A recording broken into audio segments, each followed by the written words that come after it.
Good day and welcome back to the Herbert Dennard Show. We have with us Linda Tillman, who's running for Clerk of the Superior Court in Bibb County. Yes, sir. Tell us, welcome to the show, first of all. Well, thank you, Herbert. I'm glad to be here. Okay, tell us why you're running for Clerk of the Superior Court. I'm running for Clerk of Superior Court because I've been the Chief Deputy for the past 15 years.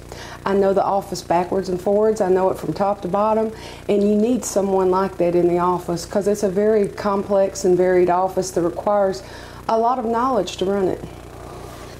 15 years as Deputy? Chief Deputy, yes, sir. That's a lot of experience. It's a lot of experience. Is there anything in particular that you would like to change or improve upon as a Clerk of the Superior Court? There's two things I would like to implement in our office. One is we have a lot of historical documents. You know, we hold all the historical instruments from 1823 forward in our office, all the real estate, all the divorces, all the adoptions. And I would like to see those back scanned and preserved for historical purposes. And the other thing is right now you can't use a debit card or a credit card.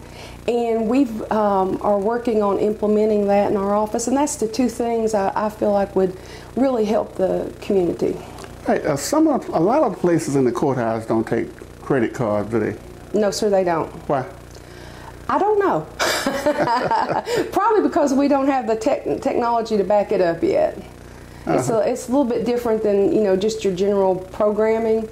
I know you can do a lot of it online, but actually coming into the courthouse, they don't use those. So that's something I think we really need to get up to date with. Okay, tell us about Linda Tillman. Linda Tillman was born and reared in Kentucky.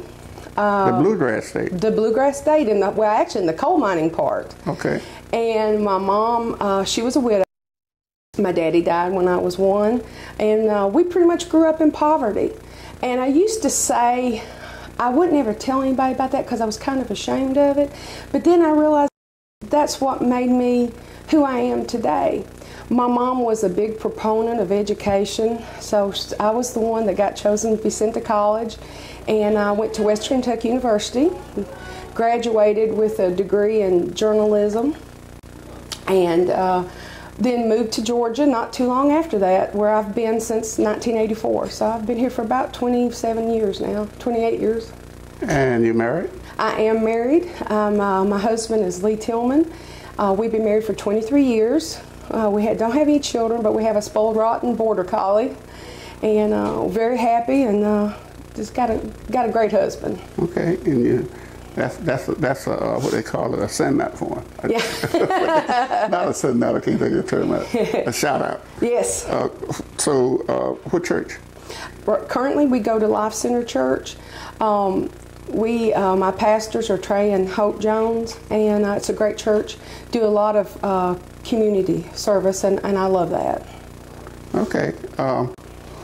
How did you end up working here, and how long have you been in Georgia? I've been in Georgia for 28 years. You are Georgian. I am. I'm not a hillbilly anymore. I'm totally from Georgia now. I root for the Bulldogs instead of the Wildcats. That was a hard transition. That was a hard transition. Yeah, that's a hard transition. I lived in Buffalo, New York for a long period of time, 10 years. And when I came back to Georgia, I was still rooting for the Buffalo Bills. But eventually I came back to the Falcons. Came back to the Falcons, I understand. Came back to the Falcons. So you want to make some improvements, you want to change some things. What do you do right there? We do so much right. We are the most technologically advanced office. We have the most up-to-date computers in the county. And the good thing about that is we have over $70,000 worth of equipment in our office that our taxpayers didn't pay for. And it's because of our relationship to the Clerk's Authority and how well that they work with us in our office. Technology doesn't have to be improved right now. We are going to have a new real estate program that's going to be implemented at the end of this year. It's just an update of what we're currently using, and that will provide for e-filing of real estate.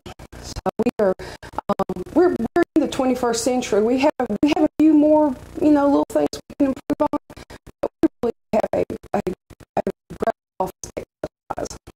About staff. Our Our staff is top notch. We have some of the ladies that have been there 35 years.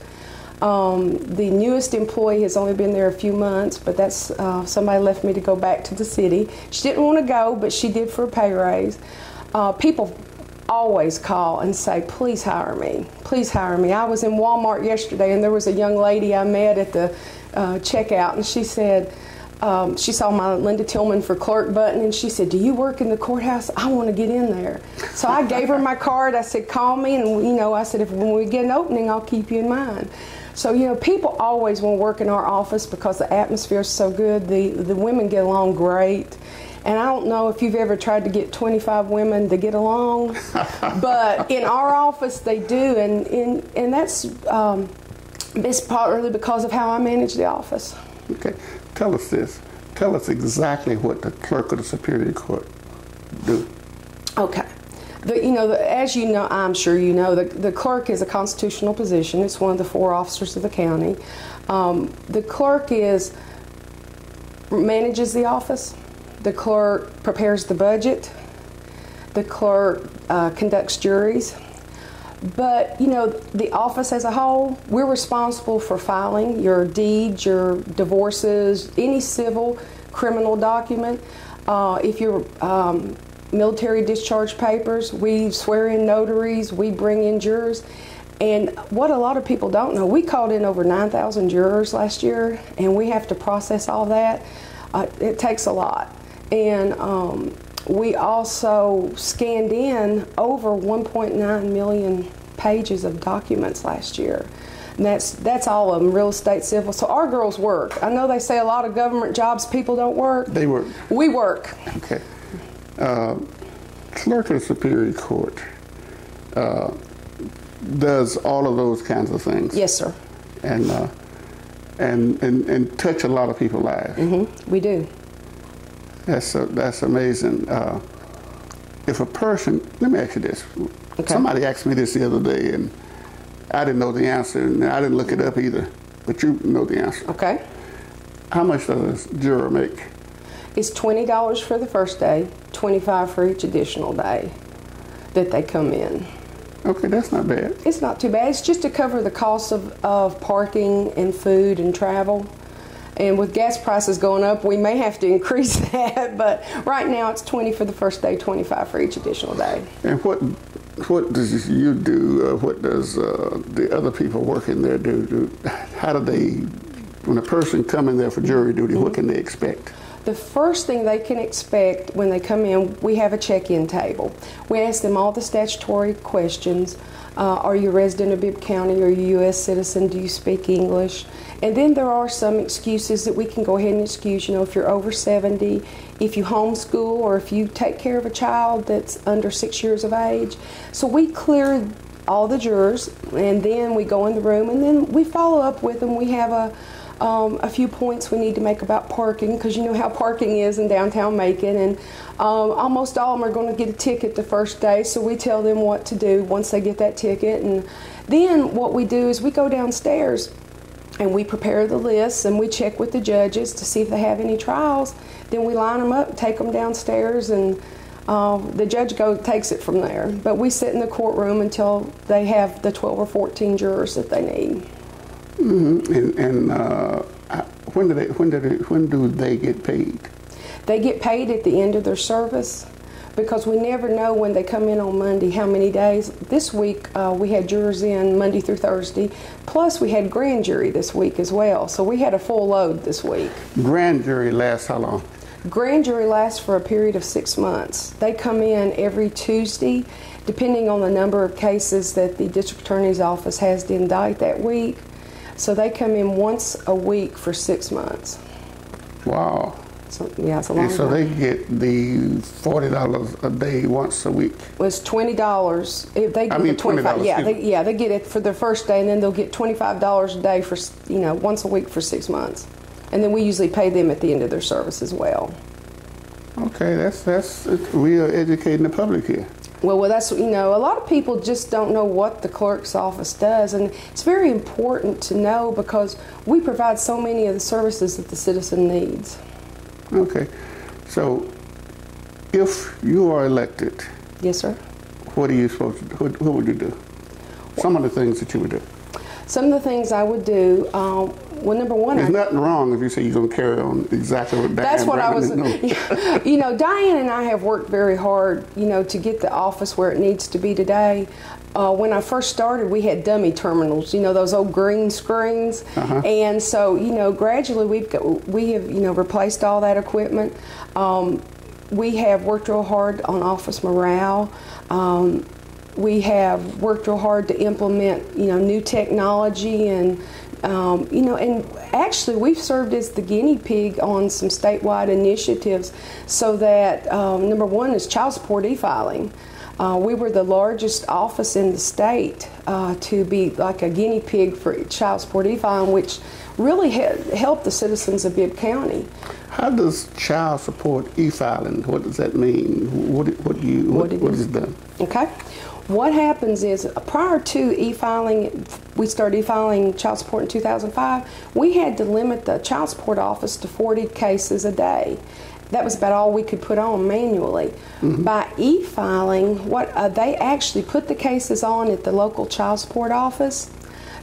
They transmit it to the state sends it to us, and our vendor, which is Cott Verdict, they actually they wrote a program that will cause it to populate the fields, so it gives it a case number, it signs it, and the case is pre-filed just like that.